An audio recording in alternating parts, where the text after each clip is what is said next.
lamun tukang dagang neangan untung, mun tukang tani neangan hasil, ari ibu pangaosa neangan naon.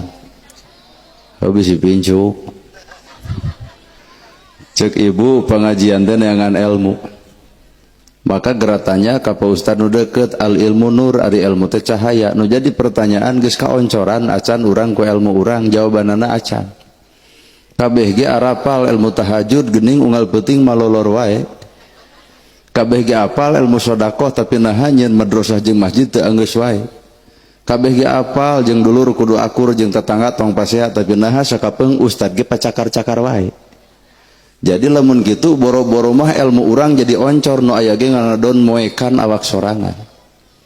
Batak teu kudu ngajul bentang ku asiwung nyeduh ka langit dalam mokot kana beungeut sorangan da ilmu matah na awakna diri urang masing-masing. Di luhur aya rambut tak ieu mah ngaranna halis, tak ieu mah kumis, lungsur ka handap jangot, lungsur ka handap bulu bitis. Cek ibu aya nu kalangkung kumaha ibu. Bisa jadi cek nu aya mah disebutna bulu ajojing. Ieu teh Allah deuk nembongkeun Rob.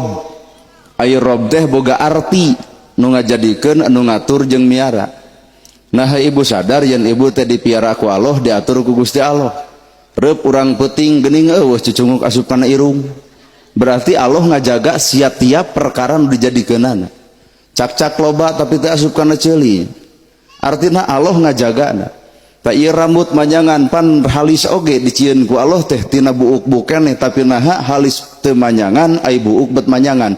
Artina Rob Allah teh miara. Matak ibu mah tinggal narima teu kudu ngarobah kana kekawasaan Allah. Halis geus alus deregdeg kerok di kupatlot. Atuh bubar pengajian pasea jeung salaki naha leungit hiji. Ya di dieu aya waos dijieun tina tulang. Dina jero panangan ge aya tulang mana nu manyangan? Tulang panangan.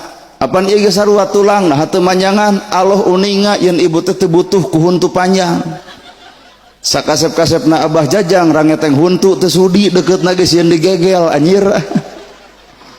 Tuh, ieu teh Rob.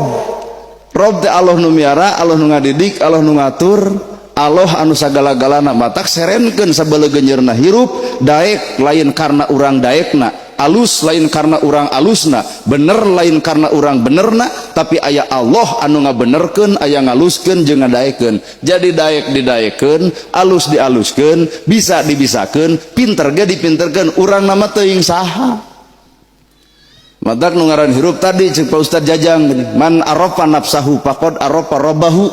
Jelema nu wawuh kana dirina maka wawuh ka pangeranna. Kunaon urang teu wawuh jeung Allah, da urang mah wawuhna jeung kagoreng patutan batur. Sehingga deuk apal jeung Allah kumaha unggal poe pageluota jeung kagoreng patutan batur, batur kadul urang nyaho, batur teu jakat urang apal, batur teu salat ge urang apal, padahal ieu teh kajebak, ulah kajebak ku kasalahan batur, batur nu salahna nah urang nu galing bibir ngomongkeunana.